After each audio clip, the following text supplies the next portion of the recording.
Nitrogen family में से अगर बात करें तो हम लोगों ने नाइट्रोजन फैमिली के तत्वों की संयोजकता पढ़ रखी थी कि नाइट्रोजन और बिस्मथ दो ऐसे एलिमेंट हैं जिनकी संयोजकता 3 होती है, जबकि इस फैमिली के अदर सभी एलिमेंट संयोजकता 3 के साथ साथ संयोजकता 5 को भी प्रदर्शित करते हैं।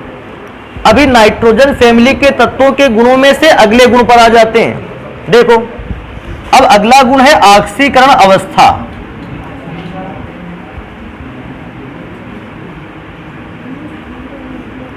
ऑक्सीकरण अवस्था, अगर आपसे पूछता है भैया नाइट्रोजन फैमिली के तत्वों की ऑक्सीकरण अवस्था के विषय में कुछ जानते हैं, तो भैया हां जानते हैं। देखो क्या जानते हैं, इनकी ऑक्सीकरण अवस्था, या बेटा आप ऑक्सीकरण संख्या भी लिख सकते हो, आप लिख सकते हो ऑक्सीकरण अवस्था भी और आप ऑक्सीकरण असंख्या भी लिख सकते हो। कहता है -3 से +5 तक होती है।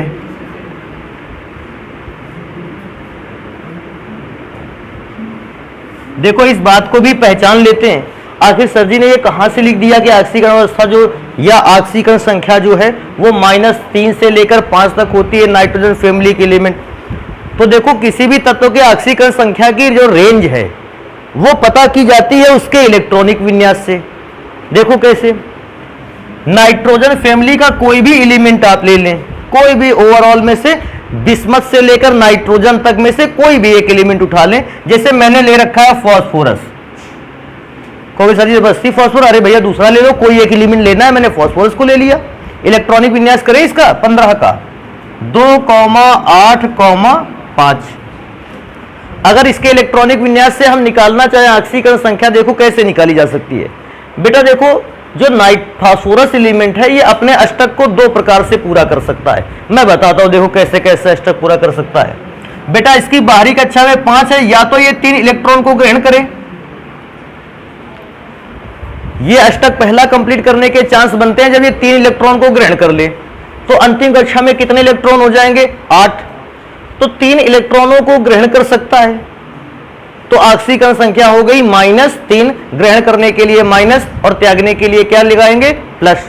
अच्छा पहला तो इसका ये हो सकता है कि 3 इलेक्ट्रॉन ग्रहण कर ले तो ऑक्सीकरण संख्या कितनी हो गई? माइनस। मैंने पहले ही बता रखा है ग्रहण करने के लिए ऑक्सीकरण अवस्था काहे में चलेगा? माइनस में। अच्छा क्या सोचते हो, ये अष्टक एक प्रकार से और कंप्लीट कर सकता है अगर ये अपने 5 इलेक्ट्रॉन को क्या कर दे?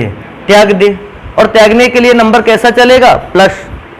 तो भैया 5 इलेक्ट्रॉन त्यागेगा, इसलिए इसकी ऑक्सीकरण संख्या कहां तक जाएगी? +5 तक। तो कभी भी किसी भी एलिमेंट की ऑक्सीकरण अवस्था की जो रेंज निकालनी हो आसान होता है, कोई भी एलिमेंट हो। एक और दिखाते हैं शायद अच्छे ढंग से समझ जाओ आप। जैसे सल्फर है, हालांकि इस परिवार का एलिमेंट नहीं है। अब मैं इस परिवार के दूसरे एलिमेंट को क्यों नहीं बता रहा हूं? भैया एक ही परिवार का बताएंगे तो एक ही जैसा इलेक्ट्रॉनिक विन्यास होगा। सल्फर का परमाणु क्रमांक 16 होता है, इलेक्ट्रॉनिक विन्यास 2,8,6। कोई पूछ लेता है सल्फर परिवार के सदस्यों के या सल्फर की ऑक्सीकरण अवस्था की रेंज क्या होती है, कितनी हो सकती है? क्या लगता है ये कितने इलेक्ट्रॉनों को ग्रहण करके अष्टक कंप्लीट कर लेगा? 2। अच्छा एक प्रकार से अष्टक और ये कंप्लीट कर सकता है, यदि ये अपने इलेक्ट्रॉनों का क्या कर दे? त्याग। तो ये अष्टक बनाने के लिए अपने कितने इलेक्ट्रॉनों को त्याग सकता है? 6। तो सल्फर की ऑक्सीकरण संख्या की जो रेंज है वो होती है -2 से लेकर +6 तक। तो कोई भी तत्व अगर आप उसकी ऑक्सीकरण संख्या निकालना चाहते हो बाई रेंज का मतलब जानते हो, कम से कम कितनी ऑक्सीकरण संख्या, ज्यादा से ज्यादा कितनी ऑक्सीकरण संख्या हो सकती है। तो बेटा ये तरीका जो है ये आपको हमेशा मदद करेगा। बाकी सारे तरीके जब आप परेशान कर देंगे आपको, आप इस तरीके को लेकर जाइए, ये बेटर रहेगा हर एक जगह पर। अच्छा इससे क्या होता है, इससे हमें ऑक्सीकरण अवस्थाएं या ऑक्सीकरण संख्या रटनी भी नहीं पड़ती है, और सबसे अच्छी बात यही है। नहीं तो पता लगा इस दुनिया में तो बहुत सारे एलिमेंट की ऑक्सीकरण अवस्था आपसे पूछ सकता है। अब आप सब एलिमेंट्स की ऑक्सीकरण अवस्था को कैसे रटते घूमेंगे? तो अपने आप में रटने का काम कठिन है। तो भैया ऑक्सीकरण अवस्था की रेंज को अगर निकालने के लिए कहे तो भैया ऑक्सीकरण अवस्था की रेंज को जो मैंने तरीका बताया इससे अपना निकाल लीजिए। नाइट्रोजन फैमिली का कोई भी एलिमेंट उठा लेते, लास्ट में 5 ही आता, क्योंकि लास्ट में इलेक्ट्रॉनों की संख्या 5 होती, या तो ये 3 ग्रहण करते या 5 क्या कर देते, त्याग देते। तो 3 ग्रहण करते -3, 5 त्याग देते भैया +5। तो ये उसकी रेंज हो गई, ना तो ऑक्सीकरण संख्या -3 से कम जाने वाली है और ना ऑक्सीकरण संख्या +5 से ज्यादा जाने वाली है। तो इस प्रकार से आप किसी भी तत्व की ऑक्सीकरण संख्या निकालोगे। फिलहाल हमने ऑक्सीकरण अवस्था निकाली है नाइट्रोजन फैमिली के एलिमेंट के। नेक्स्ट नंबर पे आ जाते हैं, कहते हैं नाइट्रोजन फैमिली के तत्व क्या यौगिक बना पाते हैं? अरे भैया नाइट्रोजन फैमिली के तत्व तो बहुत सारे यौगिक बना पाते हैं। तो कहता है यौगिक की प्रकृति क्या होगी, आखिर वे जो यौगिक बनाएंगे नाइट्रोजन फैमिली के तत्व, उनका नेचर क्या रहने वाला है। तो प्रकृति में अब बात करते हैं। देखो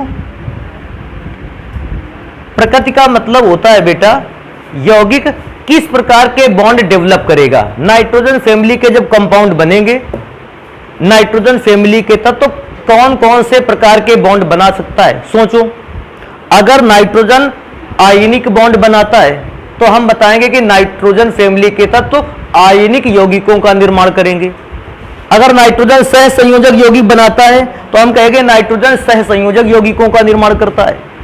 अगर नाइट्रोजन उप सह संयोजक आबंध बनाता है तो हम कहेंगे भैया नाइट्रोजन उप सह संयोजक यौगिकों का निर्माण करता है।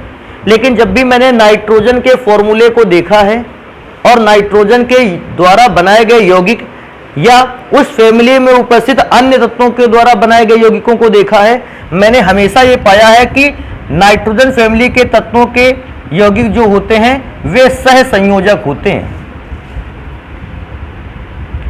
सह संयोजक का मतलब जानते हो ना, सह संयोजक अर्थात या तो ये सिंगल बॉन्ड बनाते हैं या तो ये डबल बॉन्ड बनाते हैं और या फिर कौन सा बॉन्ड बनाते हैं, ट्रिपल। इन बॉन्ड्स को ही कहते थे सह संयोजक आबंध, और सह संयोजक आबंध बनाने वाले यौगिकों को कहते हैं सह संयोजक यौगिक। तो अगर कोई पूछेगा कि यौगिक की प्रकृति क्या है नाइट्रोजन फैमिली के, भैया सह संयोजक यौगिक बनाता है जिनमें सिंगल डबल या ट्रिपल बॉन्ड बनाए पाए जाते हैं। अगला नंबर आते हैं, कहता है कि यही लिख देते हैं इन यौगिकों की आणविक अवस्था क्या है।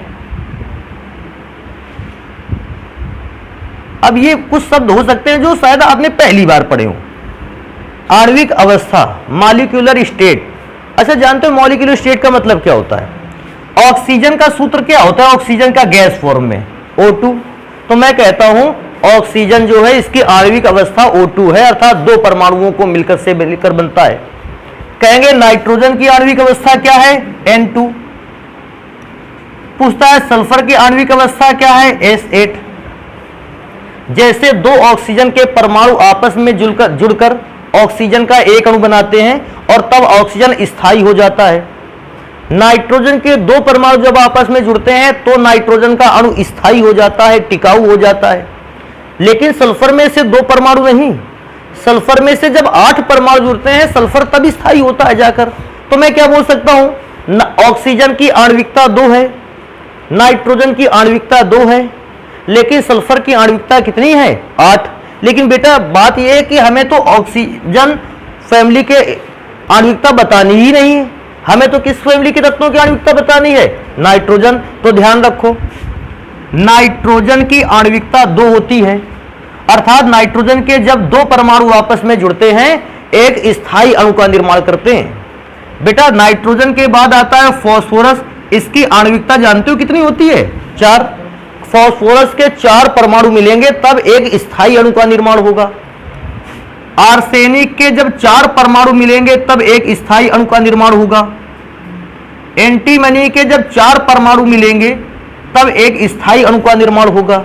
लेकिन बिस्मथ में आते ही इस बात को याद रख लेना है कि बिस्मथ भी द्विपरमाणु अणु है, अर्थात बिस्मथ के जब 2 परमाणु आपस में मिल जाते हैं तो स्थायी अणु का निर्माण होता है। तो आणविकता जान गए, नाइट्रोजन की 2, फास्फोरस की 4, आर्सेनिक की 4, एंटीमनी की 4, लेकिन बिस्मथ की आणविकता कितनी होती है, 2। तो मॉलिक्यूलरिटी को इस प्रकार से याद रखोगे। पूछता है नाइट्रोजन फैमिली में से तत्वों से किन किन तत्वों की आणविकता 4 होती है और कौन कौन से तत्वों की आणविकता 2 होती है।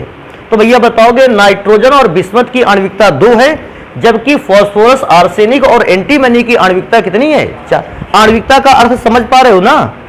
आणविकता का अर्थ है नाइट्रोजन के दो परमाणु ही आपस में जुड़कर स्थायी यौगिक का निर्माण कर सकते हैं, लेकिन फास्फोरस के दो परमाणु मिलकर स्थायी यौगिक का निर्माण, फास्फोरस कब स्थायी होता है? जब उसके 4 परमाणु आपस में मिल जाते हैं और तब यह स्थायी होता है। इसीलिए हम कहते हैं फास्फोरस की आणविकता कितनी होती है?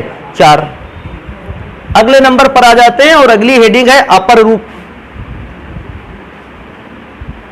अपर रूपता। सुनो, देखो अपर रूपता का अर्थ क्या होता है? आपने सुना होगा कार्बन के इस दुनिया में बहुत सारे रूप हैं और कार्बन अपने अलग अलग रूपों में अलग अलग व्यवहार को प्रदर्शित करता है। जैसे कार्बन का एक रूप है ग्रेफाइट और कार्बन का एक रूप है हीरा। कार्बन के बेटा अन्य भी बहुत सारे रूप हैं। एक कार्बन का रूप है फ्लोरीन, कार्बन के अन्य भी रूप है कोयला, कार्बन का एक और रूप है कोक, कार्बन का एक और रूप है चारकोल। तो ऐसे अगर कार्बन के देखोगे तो कार्बन तत्व ही कई रूपों को जन्म देता है या कार्बन कई रूपों में पाया जाता है और कार्बन के इन सभी रूपों को कहते हैं कार्बन का अपर रूप। जैसे हम ऐसा कह सकते हैं कार्बन का एक अपर रूप है हीरा, तो कार्बन का एक अपर रूप है ग्रेफाइट, कार्बन का एक अपर रूप है फ्लोरीन, तो कार्बन का एक अपर रूप है कोयला। जब कोई एक पदार्थ एक से अधिक रूपों में पाया जाता है तो उस पदार्थ के उन सभी रूपों को कहते हैं अपर रूप। जो पदार्थ जितने ज्यादा रूपों में पाया जाता है हम कह सकते हैं उस पर अपर रूपता का गुण उतना ही अधिक है। अगर एक पदार्थ 4 रूपों में पाया जा रहा है और एक पदार्थ 2 रूपों में, तो हम कहेंगे जो पदार्थ 4 रूपों में पाया जा रहा है इस पर अपर रूपता का गुण अधिक है और जो पदार्थ 2 रूपों में पाया जा रहा है उस पर अपर रूपता का गुण कम है। वैसे इस दुनिया में सबसे ज्यादा अपर रूपता का गुण कार्बन पर है, इसलिए भैया एग्जाम्पल भी हम लोग कार्बन से ही स्टार्ट करते हैं। लेकिन बात आती है, कहता है कि नाइट्रोजन फैमिली के एलिमेंट में से अपर रूपता का गुण किसके किसके पास होते हैं? तो भैया एक लाइन याद रखना मात्र, बिस्मथ को छोड़कर, एक बिस्मथ ही ऐसा एलिमेंट है जिसके अपर रूप नहीं पाए जाते हैं। शेष सभी अपर रूपता का गुण रखते हैं, अपर रूपता का गुण रखते हैं। तो भैया इस बात को याद रखना, अपर रूपता का मतलब एक ही पदार्थ कई रूपों में पाया जाएगा। तो नाइट्रोजन, फास्फोरस, आर्सेनिक, एंटीमनी वगैरह तो जो तत्व है ये तो अपने कई रूपों में पाए जाते हैं। जैसे मैं इसका बता दूं कुछ बढ़ाई फास्फोरस की, फास्फोरस के कई अपर रूप हैं, एक सफेद फास्फोरस, एक लाल फास्फोरस, एक काला फास्फोरस। और काला फास्फोरस भी 2 प्रकार का, अल्फा काला फास्फोरस और बीटा काला फास्फोरस। एक और आता है सिंदूरी फास्फोरस। अब देखो सोचो फास्फोरस के कितने रूप मिल गए अलग अलग और प्रत्येक रूप का अलग अलग काम है। जैसे श्वेत फास्फोरस का काम है बारूद बनाना, तो लाल फास्फोरस का काम है माचिस की तीली पर रहना। तो हर प्रकार के फास्फोरस के अपर रूप के अलग अलग कार्य होते हैं। तो बेटा ये गुण हो गया अपर रूपता का। अब अगली हेडिंग लिखते हैं, देखो ये हेडिंग तो बहुत अच्छे ढंग से याद रखना। ये बेटा रासायनिक गुण है हाइड्रोजन से क्रिया। अगर आपको नाइट्रोजन फैमिली में से तत्वों को अच्छे ढंग से याद रखना है, आप हाइड्रोजन से क्रिया को याद रखो। देखो हाइड्रोजन से क्रिया कैसे होती है? जब नाइट्रोजन हाइड्रोजन से क्रिया करता है अमोनिया बनाता है। जब नाइट्रोजन फास्फोरस हाइड्रोजन से अभिक्रिया करता है PH3 बनाता है। जब आर्सेनिक हाइड्रोजन से अभिक्रिया करता है AsH3 बनाता है। एंटीमनी हाइड्रोजन से अभिक्रिया करता है SbH3 बनाता है। और जब बिस्मथ हाइड्रोजन से अभिक्रिया करता है BiH3 बनाता है। हाँ ये अच्छाई है, इनमें अभिक्रिया को लिखने की जरूरत नहीं है कभी। जैसे तुम सोचो सर जी ने तो हेडिंग डाल दी थी हाइड्रोजन से क्रिया, तो हमें नाइट्रोजन फैमिली के सभी तत्वों की हाइड्रोजन से अभिक्रिया का समीकरण लिखते, बिल्कुल मत लिखो, जरूरत ही नहीं है। अच्छा, इनके नाम लिख लेते हैं क्या है। पहले वाले का बेटा नाम है अमोनिया, शायद इससे तो परिचित भी होगे तुम लोग। इसका नाम है फॉस्फीन, बेटा इसका नाम है आर्सीन, इसका नाम है इस्टबीन, और बेटा इसका नाम है बिस्मथीन। तो इन सभी तत्वों के द्वारा बनाए गए यौगिकों के भैया नाम तैयार रख लेना। मैंने सबके नाम लिख दिए हैं, रखे हैं। अमोनिया का सूत्र NH3, फॉस्फीन का सूत्र PH3, अगर आपको SH3 लिखा मिल जाए आर्सीन, SbH3 लिखा मिल जाए इस्टबीन, और बेटा लास्ट में BiH3 लिखा मिल जाए तो आप इसको कहोगे बिस्मथीन। तो आप जब भी हाइड्रोजन से अभिक्रिया करते हैं नाइट्रोजन फैमिली के एलिमेंट से, इस प्रकार के यौगिक बनते हैं। और जब इन यौगिकों को बनाया है तो अब इन यौगिकों के कुछ गुणों को भी पढ़ेंगे। देखो कौन कौन से गुणों को पढ़ते हैं। सबसे पहले इन्हीं बनाए गए यौगिकों के ऊष्मीय स्थायित्व को पढ़ते हैं।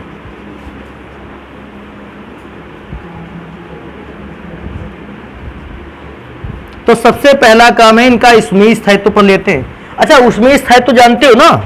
ऊष्मीय स्थायित्व का मतलब होता है हम इस पदार्थ को गर्म करेंगे, अगर गर्म करने से यह पदार्थ शीघ्रता से नाइट्रोजन और हाइड्रोजन को अलग कर देता है, हम कहेंगे इसका ऊष्मीय स्थायित्व तो बिल्कुल भी नहीं है।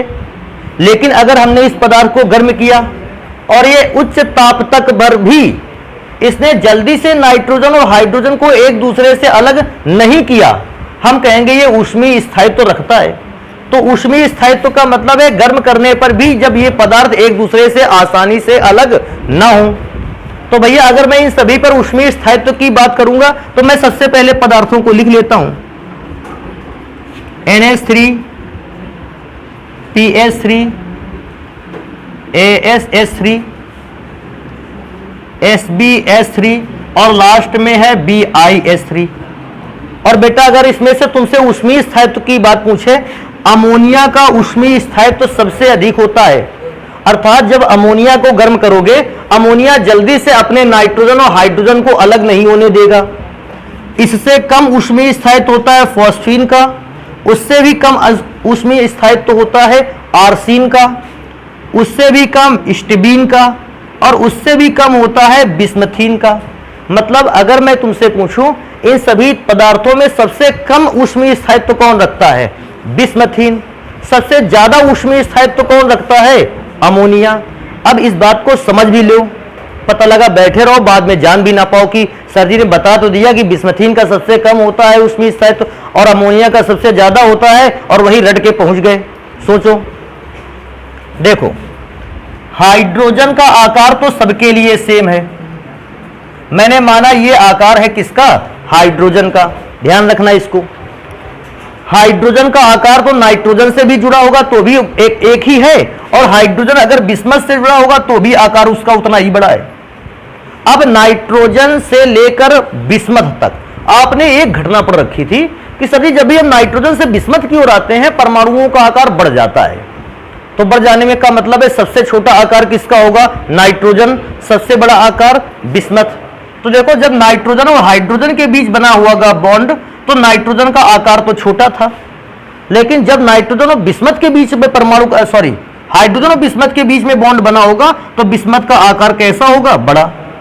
कहोगे सर जी ये बना दे, ये तो हम भी बना लेते, लेकिन बेटा समझो इसको देखो। अच्छा ये बताओ, नाइट्रोजन और हाइड्रोजन के बीच बना बॉन्ड छोटा है और यहां बिस्मथ और हाइड्रोजन के बीच बना हुआ बॉन्ड कैसा है? बड़ा। भाई बॉन्ड क्या? दोनों के नाभिक के बीच की दूरी। अब मैं इन दोनों के नाभिक के बीच की दूरी मिलाता हूं तो बॉन्ड मुझे छोटा मिलता है, और मैं यहां बॉन्ड को मिलाता हूं तो यहां बॉन्ड की लेंथ कैसी है? ज्यादा। अब दो चीजों से समझ सकते, या तो इसको ऐसे समझ लो कि जो बॉन्ड जितने छोटे होते हैं बेटा वे बॉन्ड उतने ही मजबूत भी होते हैं, और जो बॉन्ड जितना बड़ा होता है उसकी स्ट्रॉन्गनेस उतनी ही कम होती है। पूछना है क्यों ऐसा होता है? भैया इसमें से क्या है, इस बार पार्टिकल एक दूसरे से बहुत नजदीक है, और जब किन्हीं दो पार्टिकल्स के बीच की दूरी होती है कम तो उनके मध्य लगने वाला आकर्षण बल कैसा होता है? ज्यादा। एक सूत्र पढ़े रखे हो, F proportional to Q1 Q2 upon R square. उस फॉर्मूले में ये देखो formula, F proportional to Q1 Q2 upon R square, अर्थात दो कणों के बीच की दूरी, दो परमाणुओं के बीच की दूरी, दो अणुओं के बीच की दूरी जितनी भी कम होगी, उनके बीच लगने वाला आकर्षण बल उतना ही ज्यादा। अपोजिट नेचर, दूरी कम से कम, आकर्षण बल ज्यादा से ज्यादा। यहां पे क्योंकि दूरी कम है, आकर्षण बल सबसे ज्यादा। यहां दूरी ज्यादा है तो आकर्षण बल कम। अरे बेटा यहां आकर्षण बल ज्यादा है तो जब आप इसको गर्म करोगे, क्योंकि ज्यादा मजबूती से दोनों एक दूसरे को पकड़ रखे हैं, आसानी से ये टूटने वाले नहीं। और क्योंकि जब ये आसानी से नहीं टूटेगा तो इसका ऊष्मीय स्थायित्व भी कैसा रहेगा? अधिक। और बिस्मथीन में से तो भैया आकर्षण बल पहले से कमजोर है, जैसे ही गर्म करोगे बिस्मथ और हाइड्रोजन टूटकर एक दूसरे से क्या हो जाएंगे? अलग। और भैया जैसे ही बिस्मथ और हाइड्रोजन टूटकर एक दूसरे से अलग हुए, हमने तुरंत कह दिया कि भैया इसका ऊष्मीय स्थायित्व जो है वो सबसे कैसा है? कम। तो इसको याद रखना अपना। देखो मैं क्या कहता हूं, कारण भी तैयार रखना, रटने का काम तो कर ही लोगे बाद तक। अगले नंबर पे आते हैं, कहता है अपचायक क्षमता।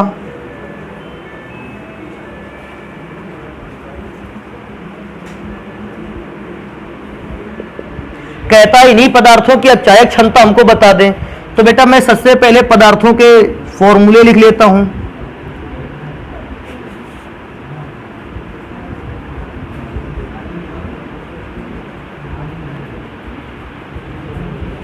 देखो, अच्छा अपचायक क्षमता का अर्थ जानते हो क्या होता है? अपचायक क्षमता का मतलब होता है कोई पदार्थ कितनी जल्दी अपना हाइड्रोजन त्याग के दूसरे को वो हाइड्रोजन चिपका दे। सुनो जरा, हमारे पास एक पदार्थ है AH और दूसरा पदार्थ है B। अपचायक को भी समझ लो। अभिक्रिया के दौरान A ने अपना हाइड्रोजन अपने पास से निकाला और B के पास उसको पहुंचा दिया। A हो गया अकेला और B के साथ जुड़ गया हाइड्रोजन। अब पदार्थ A हाइड्रोजन को अपने पास से जितनी तेजी से भेज देगा, किसके पास? B के पास। और उस एटम A की, उस परमाणु A की अपचायक क्षमता उतनी ही ज्यादा है। अपचायक क्षमता का मतलब जानते हो? मैं दोबारा से रिपीट कर दूं, अपना हाइड्रोजन किसी दूसरे के सर पे चढ़ा देना। आपके पास हाइड्रोजन है, उसको जितनी जल्दी आपका एटम दूसरे के पास पहुंचा देता है, उस पदार्थ की अपचायक क्षमता उतनी ही ज्यादा है। तो मैं क्या सोचता हूं, आ जाते हैं अपने फॉर्मूले पर। ये पदार्थ सबके पास हाइड्रोजन है। इन पदार्थों में से जो पदार्थ अपना हाइड्रोजन निकाल के सबसे जल्दी दूसरे को दे देगा, बेटा उसकी अपचायक क्षमता सबसे ज्यादा। थोड़ा सा तुम लोगों ने बॉन्ड लेंथ वगैरह पढ़ रखी है अभी 2 मिनट पहले। बेटा इनमें से सबसे आसानी से हाइड्रोजन कौन त्याग सकता है? अमोनिया की बिस्मथीन। बिस्मथीन, क्योंकि ये इसका स्थायित्व तो सबसे कम था, ये हाइड्रोजन को तुरंत तोड़कर अलग कर देता था, इसलिए भैया बिस्मथाइन की अपचायक जो क्षमता है वो सबसे ज्यादा है। उससे कम अपचायक क्षमता है स्टिबीन की, उससे कम क्षमता है आर्सीन की, उससे भी कम क्षमता है फॉस्फीन की। और भैया अपचायक क्षमता तो अमोनिया की सबसे कम है। क्यों? अमोनिया और हाइड्रोजन के बीच बना बॉन्ड बहुत छोटा होता है और नाइट्रोजन कभी भी हाइड्रोजन को अपने से आसानी से अलग नहीं होने देता। क्योंकि आसानी से अलग नहीं होने देता, अमोनिया की अपचायक क्षमता सबसे कम है। नेक्स्ट नंबर पे आ जाते हैं, कहता है इन हाइड्राइडों की विषैली प्रकृति बता दीजिए।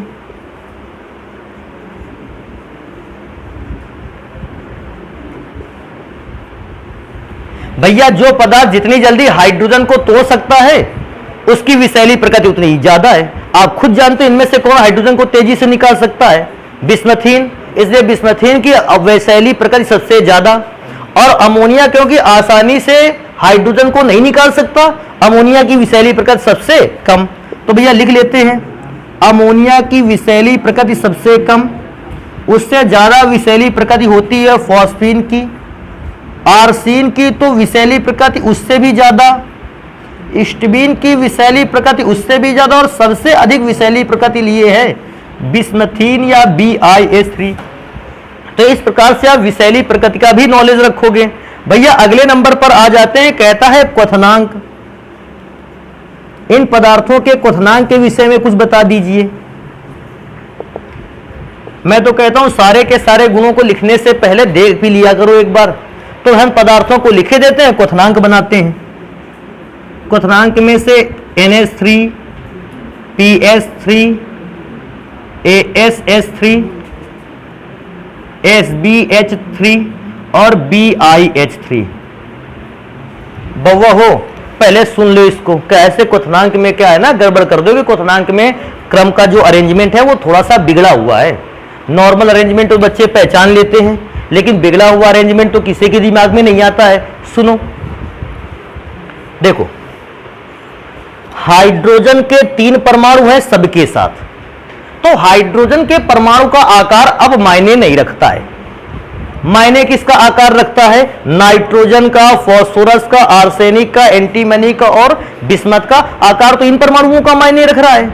अब ध्यान से देखना बेटा, नाइट्रोजन का आकार छोटा है, फास्फोरस का उससे बड़ा है, आर्सेनिक का उससे बड़ा, एंटीमनी का उससे बड़ा और बिस्मथ का तो भैया सबसे बड़ा। अब सोचने वाली बात है, नाइट्रोजन का परमाणु क्योंकि छोटा है, ये अपनी सतह से वांडर वाल्स फोर्स लगाएगा, वांडर वाल्स बंध बनाएगा, वांडर वाल्स आकर्षण बल लगाएगा। और भैया इसके बाद फास्फोरस अपनी सतह से वांडर वाल्स आकर्षण बल लगाएगा। यही करते करते बिस्मथ अपनी सतह भी से भी तो वांडर वाल्स फोर्स लगाएगा। अब अगर तुम लोग थोड़ा सा भी होशियार हो, इस बात को जानते हो, ज्यादा से ज्यादा वांडर वाल्स फोर्स कौन बना सकता है? नाइट्रोजन युक्त यौगिक या बिस्मथ युक्त यौगिक? क्योंकि बिस्मथ का सरफेस एरिया सबसे ज्यादा है, सतह का क्षेत्रफल सबसे ज्यादा है, बिस्मथ सबसे ज्यादा वांडर वाल्स फोर्स बना सकता है। सोचो, अगर ये वांडर वाल्स फोर्स ज्यादा बना सकता है तो बिस्मथीन के अणु एक दूसरे को तेजी से पकड़ कर रखेंगे, और जब बिस्मथीन के अणु एक दूसरे को तेजी से पकड़ कर रखेंगे तो हमें इन अणुओं को एक दूसरे से गर्म करके अलग करने में हमें टेम्परेचर कैसा देना पड़ेगा? ज्यादा। अगर अणुओं को एक दूसरे से अलग करने के लिए ज्यादा टेम्परेचर देना पड़ेगा तो हम कहेंगे बिस्मथीन का क्वथनांक उतना ही ज्यादा है। तो आप समझ गए कि जैसे जैसे सरफेस एरिया बढ़ता है, वांडर वाल्स फोर्स की संख्या बढ़ती है, और इस दौरान ही गलनांक और क्वथनांक भी बढ़ते हैं। क्योंकि हम लोगों के कोर्स में क्वथनांक की बात आती है, क्वथनांक का मैंने लिखा है। तो देखो सवाल कैसे सॉल्व करना है ये वाला। सबसे ज्यादा बिस्मथीन का भैया क्वथनांक होता है क्योंकि इसका सरफेस एरिया सबसे ज्यादा, वांडर वाल्स फोर्स ज्यादा। उससे कम स्टिबीन का, उससे कम आर्सेन का, उससे कम फॉस्फीन का। लेकिन एक और चीज याद रखना, अमोनिया का क्वथनांक जो होता है वो फॉस्फीन से ज्यादा होता है। अब कहोगे सर जी ये वाला बिल्कुल ना समझ में आया। उस हिसाब से तो अमोनिया ने छोटे आकार के कारण सबसे कम वांडर वाल्स फोर्स लगाए थे, लेकिन बेटा याद रखो अमोनिया ने सबसे कम वांडर वाल्स फोर्स लगाए थे, लेकिन अमोनिया के अणु में हाइड्रोजन बॉन्ड भी तो पाया जाता है। तो उस हाइड्रोजन बॉन्ड के पाए जाने के कारण अमोनिया का जो क्वथनांक होता है वो आपेक्षिक रूप से अधिक होता है बाकी सभी की तुलना में। फिर ध्यान रखना, अगर बाकी सबका तो नियम सेम चलता है, अमोनिया का क्वथनांक फास्फीन से क्यों ज्यादा हो जाता है? उसका एक ही रीजन है, हाइड्रोजन बॉन्ड की उपस्थिति के कारण। क्योंकि बाकी सारे अणुओं के बीच तो वांडर वाल्स फोर्स कार्य करता है, लेकिन अमोनिया के अणुओं के मध्य वांडर वाल्स फोर्स कार्य नहीं करता, बल्कि कार्य करता है हाइड्रोजन बॉन्ड। इसलिए अमोनिया का थोड़ा सा क्वथनांक ज्यादा होता है किसकी अपेक्षा? फॉस्फीन। तो कोई अगर इसका पूछेगा कि भैया अमोनिया को क्यों अलग से दिखा रहे हो, तो हम कहेंगे बेटा इसका याद रखना कि इसके अणुओं के मध्य कौन सा बॉन्ड कार्य करता है? Hydrogen bond. अगले गुण पर चल लेते हैं भैया। बेटा अगला गुण यहां लिखते हैं, अगला गुण है विलेयता। और विलेयता भी कहां पढ़ना है? जल में। कहता है आपके पास इतने पदार्थ आपने बनाए, अमोनिया, फॉस्फीन, आर्सेन, स्टिबीन और बिस्मथीन। कहता है इनमें से कौन सा पदार्थ, कौन कौन से पदार्थ जल में घुलते हैं और कौन से पदार्थ जो हैं वो जल में नहीं घुलते हैं। तो याद रखो इन सभी पदार्थों में मात्र अमोनिया ही जल में घुलनशील है। याद रखेंगे, देखो क्या लिखेंगे, इनमें से केवल अमोनिया ही जल में, बेटा आप घुलनशील भी लिख सकते हो, अगर आप चाहें तो ऐसा भी लिख सकते हो, विलेक भी यही शब्द होता है, घुलनशील है। अच्छा, क्या कोई व्यक्ति ऐसा बता सकता है आखिर इस पूरे परिवार के तत्वों में अमोनिया ही एक ऐसा यौगिक था क्यों जल में घुलनशील था? आखिर क्यों ये जल में घुलनशील होता है, अंदाजा है कुछ तो बताओगे? NH3 अर्थात अमोनिया का अणु जल के अणु के साथ हाइड्रोजन बॉन्ड बनाता है। अरे तो इसका रीजन ये रहा, तो हाइड्रोजन बॉन्ड ने तो इसके कई गुणों को अच्छा कर दिया है। हाइड्रोजन बॉन्ड ने एक तो इसके क्वथनांक को बढ़ा दिया और दूसरा अच्छा काम किया कि हाइड्रोजन बॉन्ड ने अमोनिया को कहां पर घुलने पर मजबूर कर दिया, जल पर। अब कहोगे सर ये हमको कैसे पता चला अमोनिया जल में घुलती है? तो बेटा मैं बताऊंगा एक नॉर्मल सा प्रयोग। आप जब भी घर में खाना बनाते समय प्याज को काटते हैं, अमोनिया गैस निकलती है और अमोनिया गैस क्या करती है कि आंखों में जलन उत्पन्न करती है। लेकिन अगर उसी प्याज को बेटा पानी पर डुबा दिया जाए और फिर काटा जाए तो फिर आप देखोगे बेटा कोई भी जलन युक्त गैस नहीं निकलेगी। जानते हो, क्योंकि अमोनिया गैस अब आपकी आंखों में दर्द इसलिए नहीं दे रही है क्योंकि अमोनिया गैस तो पानी पर घुल चुकी है। तो अमोनिया गैस पानी पर घुल जाती है, बाकी के इनमें से कोई भी पदार्थ पानी पे घुलनशील नहीं है क्योंकि कोई भी पदार्थ हाइड्रोजन बॉन्ड नहीं बना सकता है। एक तो आप ऐसा रीजन दे सकते हो। अच्छा, एक और रीजन दे सकते हो, तो भैया उस दूसरे रीजन को मैं यहां लिखे देता हूं और जब कोई अच्छा रीजन होता है तो मैं स्टार लगा के लिखे देता हूं। एक तो ऐसे बता सकते हो कि अमोनिया जल में क्यों घुलनशील है, बिकॉज ऑफ अमोनिया का मॉलिक्यूल जल के मॉलिक्यूल के साथ हाइड्रोजन बॉन्ड बनाया है। और दूसरा रीजन बोल सकते हो क्योंकि अमोनिया जल से अभिक्रिया कर लेता है। अमोनिया जल से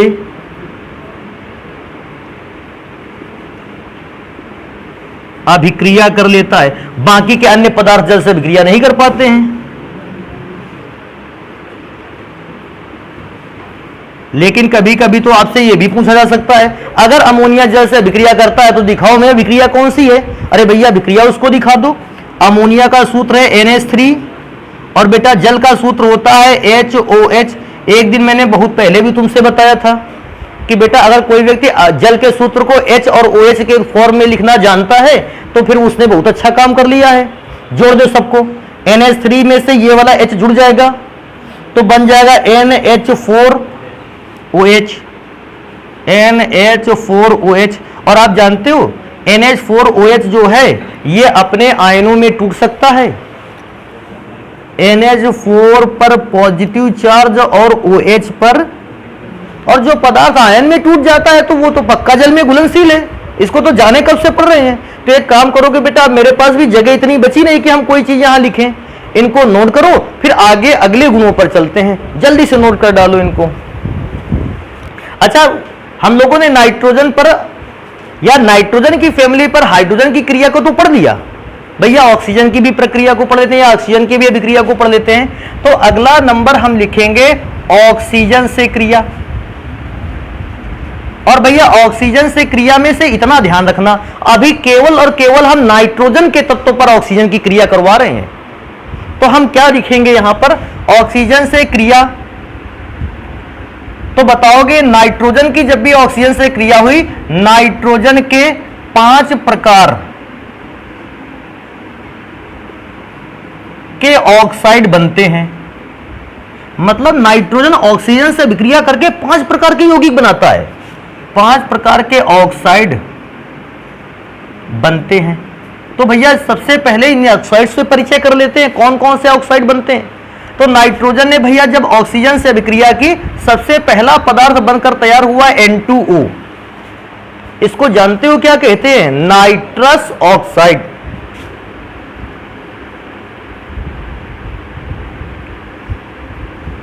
पहले प्रकार का जो पदार्थ बनकर तैयार हुआ इसको कहते हैं नाइट्रस ऑक्साइड। नाइट्रोजन ऑक्सीजन से क्रिया करता है, एक और पदार्थ बनकर तैयार होता है NO, नाम है इसका nitric oxide.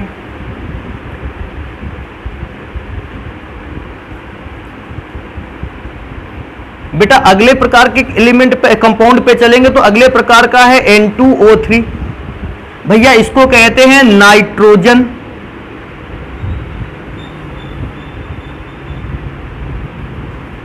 Nitrogen try oxide.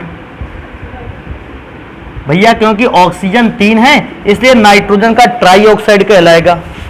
इसके बाद एक और बनता है NO2 या इसी को कहते हैं N2O4। इसको कहते हैं नाइट्रोजन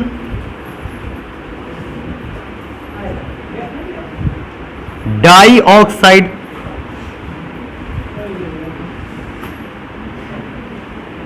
अच्छा, नाइट्रोजन के साथ 2 ऑक्सीजन लगे हैं, उसी फॉर्मूले को ऐसा भी लिख सकते हैं N2 और O4।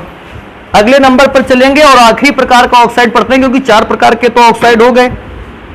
N2O5 इसको कहते हैं नाइट्रोजन।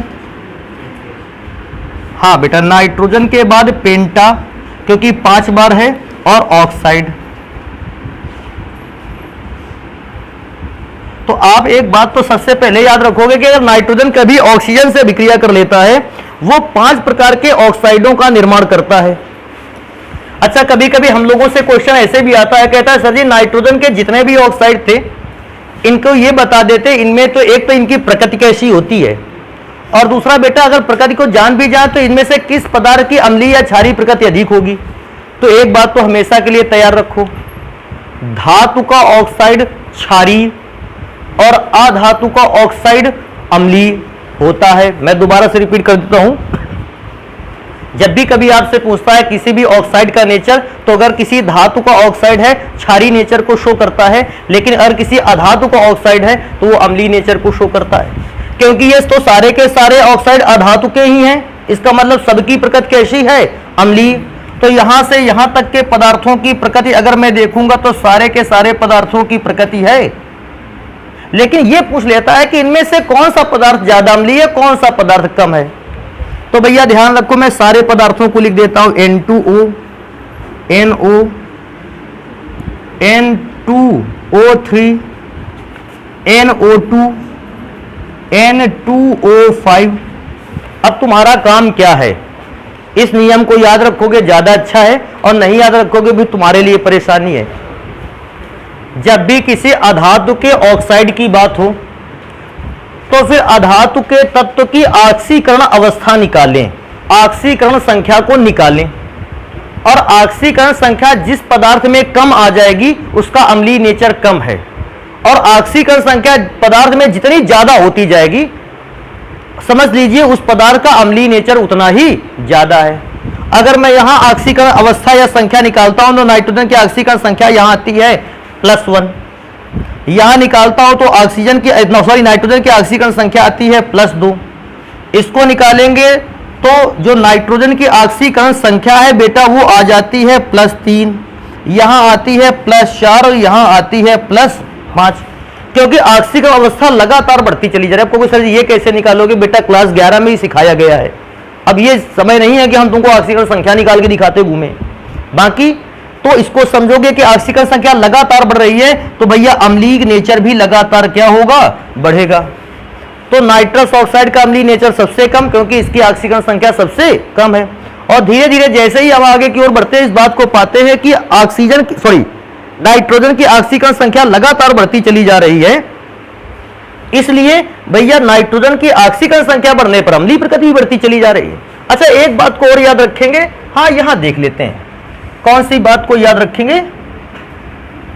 अगर हमें नाइट्रोजन फैमिली के सभी ऑक्साइडों की बात करनी पड़े, जैसे नाइट्रोजन फैमिली के पहले ऑक्साइड में बात करें नाइट्रोजन का ऑक्साइड, फिर हम लोग फास्फोरस के ऑक्साइड को ले लें, फिर हम लोग आर्सेनिक के ऑक्साइड को ले लें, फिर हम लोग एंटीमनी के ऑक्साइड को ले लें, और लास्ट में हम लोग ले लें बिस्मथ के ऑक्साइड को। और भैया पूछ ले इनमें से नेचर बताओ कौन सा अम्लीय है कौन सा क्षारीय है। तो भैया थोड़ी सी बात याद रखना, इन दो पदार्थों के जो ऑक्साइड हैं वो है नेचर में अम्लीय, इन दो पदार्थों के जो ऑक्साइड हैं वो नेचर में है उभयधर्मी। बेटा उभयधर्मी का मतलब जानते हो ना, ये अगर क्षार के साथ मिलाए जाएंगे तो ये करेंगे अम्ल की तरह व्यवहार, और यदि इन्हीं पदार्थों को तुमने अम्ल के साथ मिला दिया तो ये क्षार की तरह व्यवहार करेंगे। मतलब ये अम्ल और क्षार दोनों की भांति व्यवहार प्रकार करते हैं, इसलिए हमने इनका नाम क्या रखा है, उभयधर्मी। और लास्ट में जो पदार्थ है ये बेटा है क्षारीय, तो मैं यहां लिखे देता हूं क्षारीय। अच्छा क्षारीय इसलिए भी लिखा, देखो मैंने 2 मिनट पहले आपसे कहा था कि धातु का जो ऑक्साइड होगा वो प्रकृति में क्षारीय, अधातु का ऑक्साइड जो होगा वो प्रकृति में कैसा होगा, अम्लीय। क्योंकि नाइट्रोजन और फास्फोरस दोनों ही अधातु हैं, ऑक्साइड अम्लीय रहे, और बिस्मथ होता है धातु, या बिस्मथ की प्रकृति होती है धात्विक, और क्योंकि बिस्मथ की प्रकृति धात्विक होती है भैया, बिस्मथ की प्रकृति धात्विक होने के कारण इसका ऑक्साइड जो है वो क्षारीय है। नोट करो, अच्छा इसको जल्दी से नोट करो भैया, हाँ जल्दी से हम कुछ चीजें लिख दें बस काम खत्म हो। कहता है क्षारीय प्रकृति। अगर आपसे कभी क्वेश्चन आ जाए, देखो ये नाइट्रोजन के हैलाइड कहलाते हैं, सॉरी ये नाइट्रोजन का हैलाइड या फास्फोरस का, ये आर्सेनिक का हैलाइड। हैलाइड का मतलब जानते हो ना, अगर इन तत्वों के साथ कोई भी हैलोजन तत्व जुड़ा हो तो हम उसे कहते हैं हैलाइड। अच्छा इनके नाम भी याद रखोगे, nitrogen trifluoride, phosphorus trifluoride, arsenic trifluoride, इसको कहते हैं एंटीमनी ट्राईफ्लोराइड, और इसको कहते हैं बिस्मथ ट्राईफ्लोराइड। अगर आपसे कभी पूछ ले कि बताओ ट्राईफ्लोराइडों की प्रकृति कैसी होती है, तो सबसे पहली बात बता देना है, जितने भी ट्राईफ्लोराइड होते हैं वो सारे के सारे नेचर में होते हैं कैसे, क्षारीय। अब पूछता है नेचर में क्षारीय क्यों होते हैं, ऐसा बता दीजिए। देखो मैं बताऊं, इन सभी संरचनाओं पर मैं NF3 की संरचना को बनाकर दिखा देता हूं। N और बेटा इस पर जुड़े होंगे 3F, और बेटा 3F के अतिरिक्त नाइट्रोजन, क्योंकि बाहरी कक्षा में 5 इलेक्ट्रॉन होता है, आप इस बात को याद रखोगे 5 इलेक्ट्रॉन में से 3 इलेक्ट्रॉनों ने तो बॉन्ड बना लिया होगा नाइट्रोजन के, 2 इलेक्ट्रॉन अभी भी रखे हैं। तो होता क्या है बेटा मैं बताऊं, फ्लोरीन की इलेक्ट्रॉन निगेटिविटी नाइट्रोजन की अपेक्षा ज्यादा है। वैसे भी फ्लोरीन इस दुनिया में ज्ञात सभी 118 तत्वों में सबसे ज्यादा इलेक्ट्रॉन को खींचने की क्षमता रखता है, सबसे ज्यादा बॉन्ड बनाने वाले इलेक्ट्रॉन को खींचता है। ध्यान से रखना इस बात को याद। जब फ्लोरीन इन सभी बॉन्डेड इलेक्ट्रॉन को अपनी ओर खींचेगा, देखो मैं दोबारा से बता रहा हूं, इसको एक ही बार बताऊंगा भैया, इसको जितना भी ध्यान रख लेना इस बार में याद रख लेना, अगली बार शायद नंबर ना आए। तो फ्लोरीन की इलेक्ट्रॉन निगेटिविटी क्योंकि सबसे ज्यादा है, फ्लोरीन क्या करता है, इलेक्ट्रॉनों को अपनी ओर खींचता है। अगर फ्लोरीन इलेक्ट्रॉनों को अपनी ओर खींचता है तो फ्लोरीन पर आता है आंशिक रूप से कैसा आवेश, ऋण आवेश, और नाइट्रोजन पर आ जाता है आंशिक रूप से और धनावेश आने के कारण अगर नाइट्रोजन का ये लोन पेयर दूर भी है तो ये लोन पेयर बड़ा किससे होगा, इलेक्ट्रॉनों से, और इलेक्ट्रॉन पर कैसा आवेश होगा, ऋण आवेश। तो ये पॉजिटिव चार्ज के कारण ये इलेक्ट्रॉनों को कहां की ओर खींच लेता है, अपने पास। क्योंकि ये अपने पास की ओर खींच लेता है तो ऐसी सिचुएशन पे हम लोगों ने लुईस की संकल्पना पढ़ी थी कि वे पदार्थ जो अपने पास एक लोन पेयर ऑफ इलेक्ट्रॉन रखते हैं, इलेक्ट्रॉनों का एक जोड़ा अपने पास रखते हैं, प्रकृति में कैसे होते हैं, क्षारीय। तो मैं इससे तो स्पष्ट हो गया कि भैया ये पदार्थ कैसा है, प्रकृति में क्षारीय। लेकिन हां एक और चीज है, इनमें से किस पदार्थ का क्षारीय नेचर ज्यादा है, कौन से पदार्थों का क्षारीय नेचर कम है। तो याद रखना है, जितना छोटे आकार का परमाणु उतना ही उसका क्षारीय नेचर कैसा है, अधिक। क्योंकि फ्लोरीन का आकार तो सबके लिए सेम होने वाला है। तो नाइट्रोजन का आकार सबसे छोटा, ये सबसे ज्यादा क्षारीय। उससे बड़ा आकार है फास्फोरस का, इसकी क्षारीयता कम। इसके बाद और भी क्षारीयता कम, और भी क्षारीयता कम, और भी क्षारीयता कम। क्यों, इसका आकार सबसे कैसा है, बड़ा। तो क्षारीय नेचर भैया इसका सबसे कम पे जाएगा। एक और बात याद रख लेना, ये क्वेश्चन टाइप में आते हैं कहता है NCl3 की एक विशेषता बताओ। तो भैया NCl3 जो है वो एक प्रकार का क्या है, विस्फोटक है, इसको याद रखोगे। तो क्योंकि ये क्वेश्चन आपसे आ सकता है कभी, या NCl3 की प्रकृति बताइए, 4 ऑप्शन दिए हैं। NCl3 ऑक्सीकारक होता है, अपचायक होता है, विस्फोटक होता है, या अन्य कुछ भी होता है। तो भैया याद रखोगे NCl3 एक विस्फोटक पदार्थ है। एक और बात देखो, इसमें मैंने नोट में लिखी है, ये भी एक क्वेश्चन आता है। लिखा है नाइट्रोजन व विस्मत को छोड़कर सभी तत्व जो होते हैं पेंटा हैलाइड बनाते हैं। पेंटा हैलाइड का मतलब जानते हो, नाइट्रोजन और विस्मत को छोड़ दिया जाए, सारे के सारे एलिमेंट मतलब फॉस्फोरस भी 5 हैलोजन के साथ जुड़ सकता है। मतलब नाइट्रोजन कभी भी 5 क्लोरीन के साथ नहीं जुड़ सकता, और विस्मत कभी भी 5 क्लोरीन के साथ नहीं जुड़ सकता, लेकिन बाकी सारे एलिमेंट 5 क्लोरीन के साथ जुड़ सकते हैं।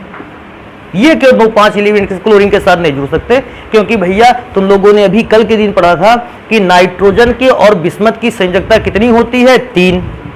तो ये केवल कितने हैलोजन के साथ जुड़ सकते हैं, 3 हैलोजन के साथ, जबकि बाकी सभी तत्वों के पास संयोजकता 5 होती थी। और क्योंकि संयोजकता 5 थी, इसलिए वो सारे के सारे 5 हैलोजन के साथ जुड़ सकते हैं। 5 हैलोजन का मतलब है पेंटा हैलाइड का निर्माण कर सकते हैं।